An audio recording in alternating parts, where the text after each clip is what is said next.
Before mechanical refrigeration existed, European nobility and wealthy estates preserved ice through the hottest summers using stone ice houses that maintained winter-harvested ice for 12 to 18 months without any external energy input. The technology sounds impossible to modern ears.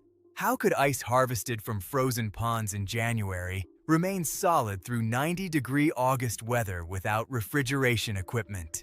Yet, archaeological evidence documents successful ice preservation across Europe, the Middle East, and eventually North America, using surprisingly simple principles that exploited thermal mass, insulation, drainage, and ventilation to create conditions where ice could survive seasonal warming. The technology thrived from ancient times through the 19th century when mechanical refrigeration began displacing it, with tens of thousands of ice houses operating across the world at its peak. Contemporary interest in passive cooling approaches has rediscovered ice house principles as inspiration for modern building designs, phase change material systems, and thermal storage technologies. Understanding how historical ice houses worked, what principles they exploited, and what lessons they offer for contemporary applications reveals engineering sophistication embedded in pre-industrial technology that modern builders often fail to appreciate adequately. The approach demonstrates that substantial cooling capability existed long before compression refrigeration, working reliably at scales ranging from household pantries to commercial ice industries, supplying entire cities. The basic construction of European castle ice houses involved deep subterranean chambers, typically 15 to 30 feet deep below ground level, with thick stone walls providing substantial thermal mass and insulation from surface temperature fluctuations. The chambers commonly measured 10 to 20 feet across at their widest dimension, with vaulted or conical shapes maximizing structural strength while minimizing surface area per storage volume. Entry occurred through narrow passages with multiple doors, creating airlocks that minimized warm air infiltration during access events. Drainage systems at chamber bottoms removed meltwater before it could transfer heat to remaining ice through accumulated water temperature. Ventilation systems moved small volumes of outside air through chambers during cool periods while avoiding air exchange during warm periods. The thermal principles that made ice houses effective involved multiple coordinated mechanisms addressing different heat transfer pathways. The substantial earth thermal mass surrounding underground chambers provided temperatures remaining close to annual average ground temperatures throughout seasonal cycles. The stone wall construction added additional thermal mass alongside modest insulation properties. The straw, sawdust, or similar insulation packed between ice blocks within chambers reduced heat transfer from surrounding materials to ice. The airlock entries prevented convective exchange during access that would transfer substantial heat otherwise. The careful drainage removed meltwater before it could warm remaining ice through conduction. The combined thermal management produced conditions dramatically different from unprotected storage. The specific performance documented through historical records and archaeological studies shows that well-designed ice houses lost only 25 to 50% of their ice inventory over 6 to 12 months of summer storage, with the best-performing designs retaining 50 to 75% of harvested ice through complete annual cycles. The exceptional preservation rates enabled reliable ice supply for culinary, medical, and preservation purposes that modern homeowners take for granted through mechanical refrigeration. The quality of preserved ice often matched fresh harvested ice in clarity and purity after months of storage in properly designed chambers. Dr. Alexander Petrov-Kostas, an archaeological historian specializing in European food preservation technologies, has documented ice house construction details across multiple historic sites from England through Russia. His research shows that ice houses evolved through centuries of refinement, with later designs incorporating lessons learned from earlier variations to produce increasingly sophisticated and effective preservation capability. The technological evolution demonstrates systematic engineering development within vernacular traditions rather than accidental emergence of successful designs. The documented progression parallels contemporary innovation patterns across other technology domains despite occurring without formal scientific frameworks.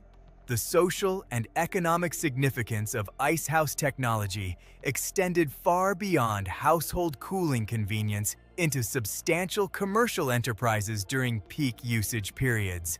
The ice trade in 19th century America involved harvesting ice from frozen New England lakes during winter, shipping it in insulated vessels to distant markets including Caribbean islands and India, and storing it in commercial ice houses that supplied urban populations throughout warm seasons. Boston area companies employed thousands of workers in the ice industry at its peak, with annual harvests exceeding 400,000 tons of ice supplied to global markets.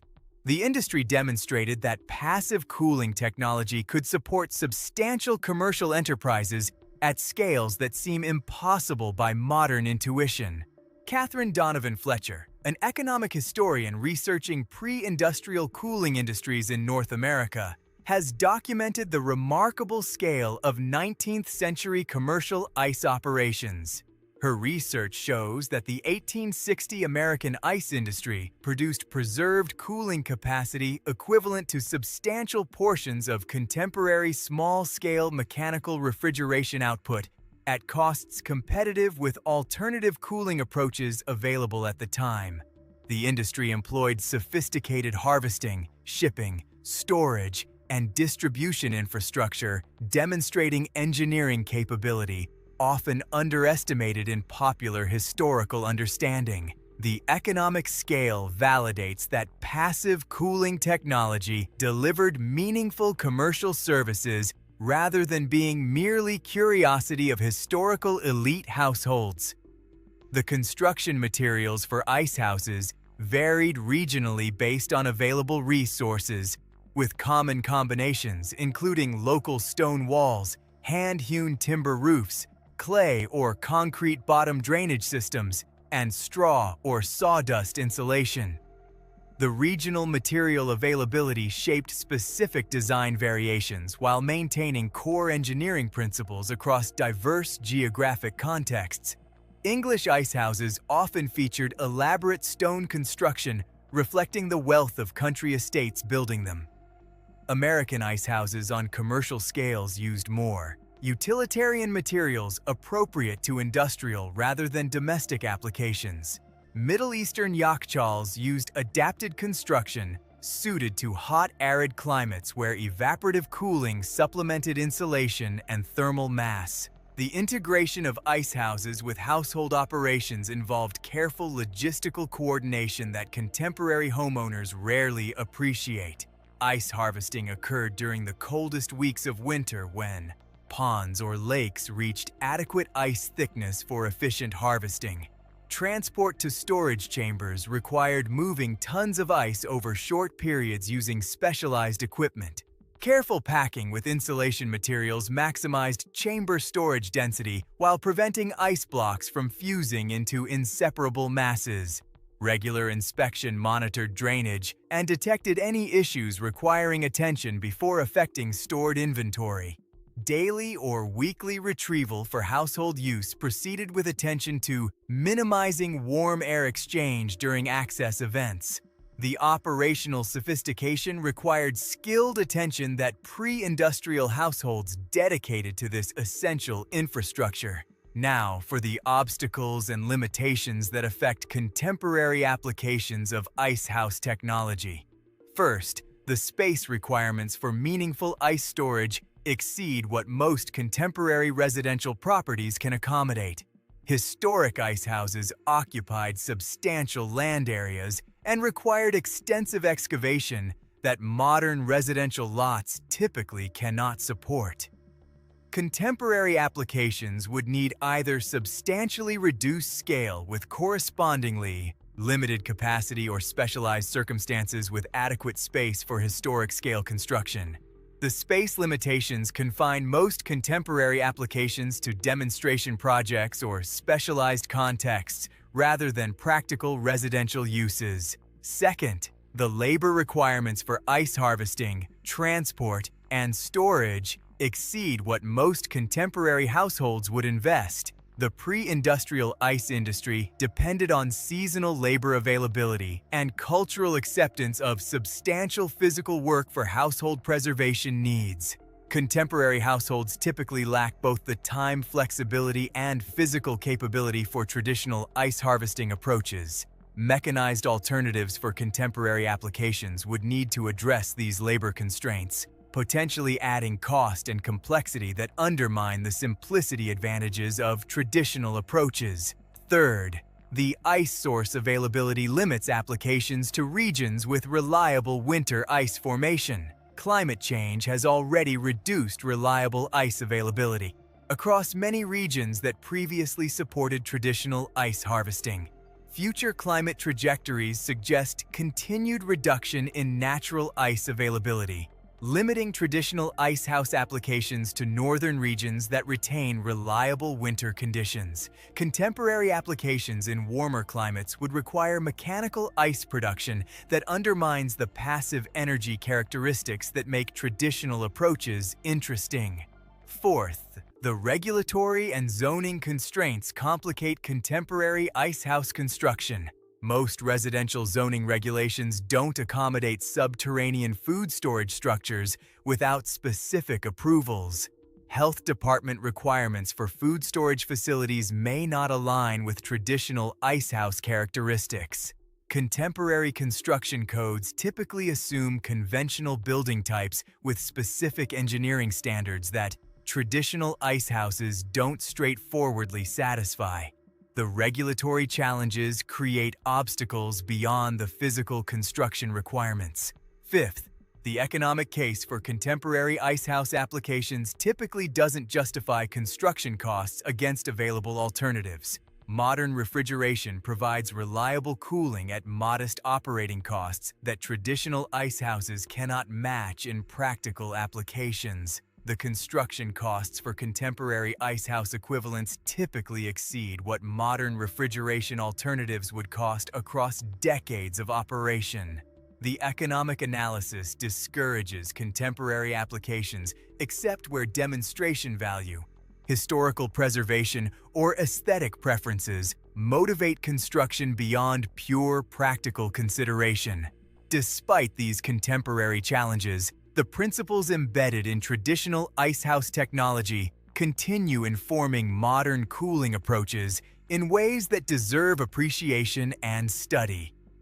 The contemporary building science applications that draw from icehouse principles include phase change materials, exploiting latent heat of phase transitions for thermal storage, subterranean cooling through earth thermal mass coupling, insulation and thermal mass coordination for passive temperature stabilization, and thermal energy storage for time-shifting cooling availability. Each application represents sophisticated modern technology, deriving inspiration from traditional principles demonstrated by historical icehouses while using advanced materials and engineering to achieve performance beyond what traditional construction could deliver. Sebastian Oliveira Pereira, a building science researcher developing advanced thermal storage technologies for commercial buildings, has documented how traditional icehouse principles continue informing contemporary research despite the technology gap between historical and modern approaches.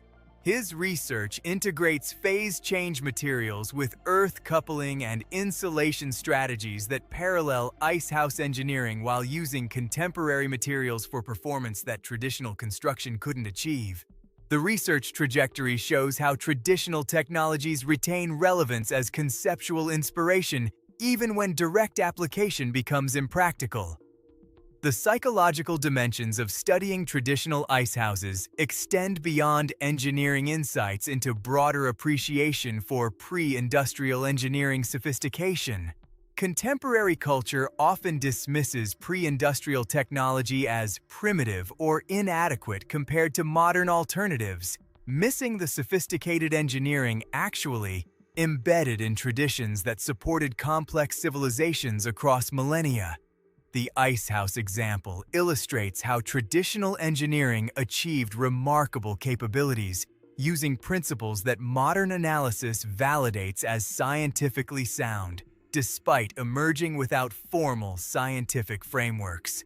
The appreciation changes how we understand the technological trajectories that produced contemporary civilization. The pedagogical value of Ice House history in contemporary education includes building physics illustrations, engineering history narratives, and sustainability principle demonstrations. Architecture and engineering students examining Ice House designs gain understanding of thermal principles that textbook presentations often fail to convey adequately. Sustainability curricula find ice houses provide valuable illustrations of passive cooling principles without the mechanical complexity that obscures fundamental thermal management in contemporary systems. The educational applications extend Ice House relevance well beyond pure historical interest into active contribution to contemporary learning. Margaret Schwartzman-Klein, an engineering history educator developing curricula connecting pre-industrial technology with contemporary engineering education, has integrated Ice House examples into multiple courses across her institution. Her teaching materials use historical case studies to illustrate thermal principles, engineering iteration processes, and sustainable technology approaches that connect history with contemporary practice. The educational integration demonstrates that studying historical technology contributes to contemporary engineering education beyond purely historical curiosity. The pedagogical approach produces engineering graduates with broader perspective than conventional education typically provides. The cultural preservation significance of remaining Ice House structures represents heritage deserving protection and interpretation. Historic sites maintaining original ice houses provide tangible evidence of engineering achievements worth preserving for future generations. Museums and interpretation programs help contemporary audiences understand how ice houses functioned within their original contexts. Restoration projects that return deteriorated structures to functional condition preserve knowledge of construction techniques that might otherwise be lost as skilled practitioners retire. The cultural preservation work complements the scientific and engineering interest in Ice House technology. The specific regional variations in Ice House design reflect adaptations to local climate conditions, available materials, and cultural preferences. Persian yakhchals combined ice storage with evaporative cooling mechanisms, producing effective preservation in hot, arid climates through ingenious integration of multiple cooling principles. Russian ice cellars embraced massive construction suited to severe winter harvesting conditions and extended storage requirements through long winters. Chinese imperial ice houses served court consumption through elaborate structures incorporating aesthetic elements alongside functional requirements. Islamic ice production methods in medieval Egypt produced artificial ice through evaporative cooling in desert nights that supplemented natural ice sources where winter temperatures proved inadequate for traditional harvesting. The regional diversity demonstrates the flexibility of underlying principles across dramatically different contexts. Farida al-Hashimi, an architectural historian researching Middle Eastern cooling technology across the medieval period, has documented the sophisticated ice production and storage infrastructure across Islamic civilizations. Her research shows that cities across the Middle East maintained ice infrastructure supporting royal courts, medical applications, and wealthy household preservation needs throughout the medieval period. The systems required substantial engineering expertise that contemporary historiography often neglects in favor of better-known European traditions. The research expands understanding of pre-industrial cooling technology beyond European examples to include broader global traditions demonstrating convergent engineering development. The continuing contemporary operations of traditional ice harvesting in specific cultural contexts provide living examples of techniques that modern observers typically view as historical. Amish and Mennonite communities in parts of the American Midwest maintain ice harvesting traditions, supporting some community food preservation alongside modern refrigeration alternatives. Rural communities in northern Japan maintain ice harvesting traditions supporting traditional food preservation for specific applications. Research stations in polar regions sometimes use traditional ice storage principles for research samples, requiring cold preservation without dependence on mechanical systems that could fail. The continuing practical applications validate that traditional techniques remain functional where cultural and practical circumstances support their use. The museum programs preserving icehouse structures and interpreting their operations have developed across multiple countries as heritage preservation efforts recognize this technology's significance. Major historic sites across England, France, Russia, and the United States maintain restored icehouses with interpretation programs, helping contemporary audiences understand pre-industrial cooling approaches. The interpretation programs often demonstrate seasonal ice harvesting, storage techniques, and retrieval operations that help visitors appreciate the engineering and labor involved in traditional systems. The heritage programs contribute to broader cultural understanding of pre-industrial technology while preserving tangible examples of engineering achievements. Consider what icehouse technology represents for contemporary thinking about cooling and thermal management. The sophisticated engineering achieved through passive principles without mechanical systems demonstrates capabilities that contemporary culture often underestimates regarding pre-industrial technology. The commercial ice industries that supplied global markets demonstrate that passive cooling supported substantial economic activity at scales that mechanical cooling took decades to match after introduction.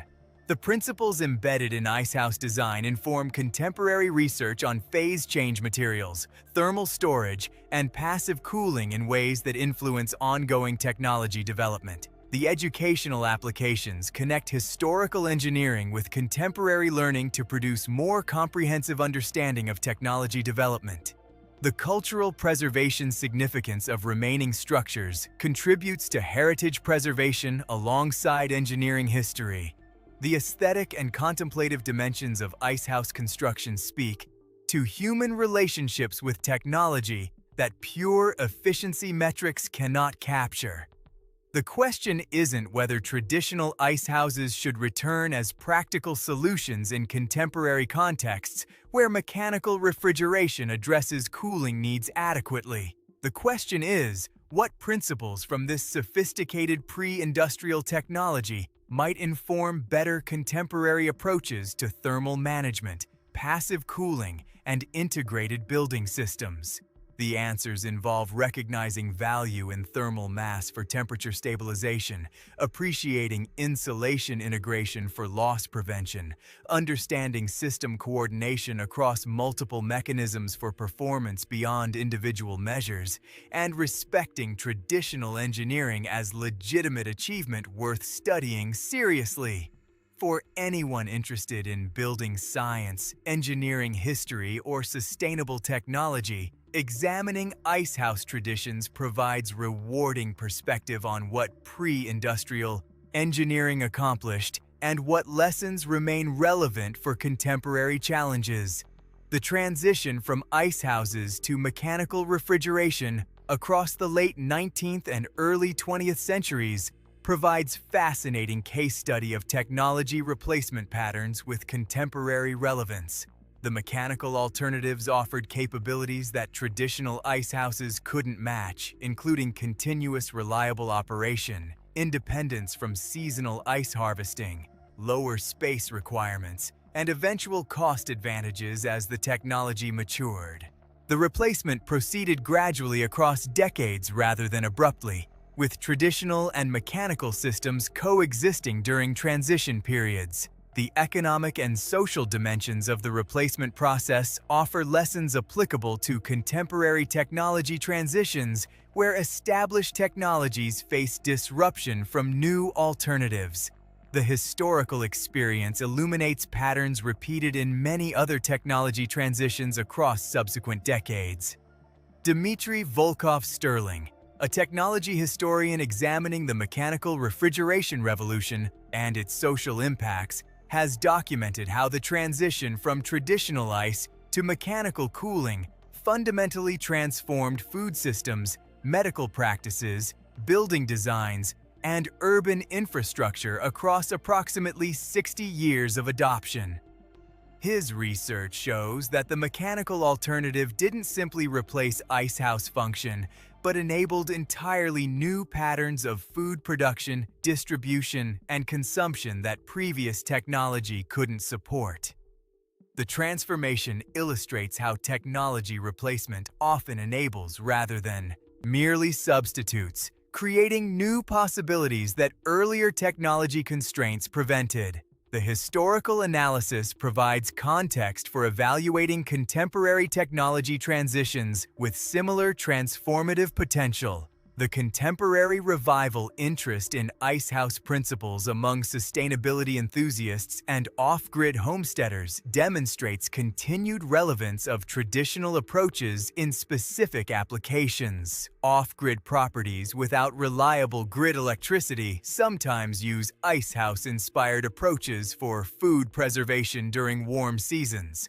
Preppers and self-sufficiency enthusiasts explore traditional cooling as backup capability against infrastructure disruptions that could disable mechanical alternatives.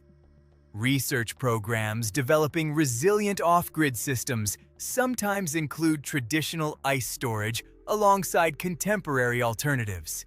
The niche applications demonstrate that traditional approaches retain relevance for specific circumstances, even as mechanical alternatives dominate mainstream applications. The emerging research into passive cooling for climate-vulnerable populations includes investigations of how traditional cooling technologies might contribute to heat resilience in regions facing rising temperatures from climate change. Communities lacking access to reliable electric grid infrastructure face particular challenges from rising heat loads that mechanical air conditioning cannot address where electricity remains unavailable or unaffordable. Traditional cooling approaches, including ice storage, evaporative cooling, and thermal mass strategies, offer potential contributions to heat resilience that don't depend on infrastructure that may not be reliable or affordable in vulnerable communities. The research connects traditional technology with contemporary climate adaptation challenges in ways that historical context alone wouldn't suggest. Amina Ogundimu Richardson, a climate adaptation researcher focused on heat resilience strategies for low-resource communities across sub-Saharan Africa, has documented how traditional cooling approaches could complement emerging strategies for climate adaptation in regions where conventional mechanical alternatives remain impractical. Her research examines combinations of traditional wisdom with contemporary materials science to produce adapted approaches that honor both historical knowledge and contemporary opportunities. The research demonstrates how traditional technology studies contribute to contemporary solutions for pressing challenges rather than remaining purely historical curiosity.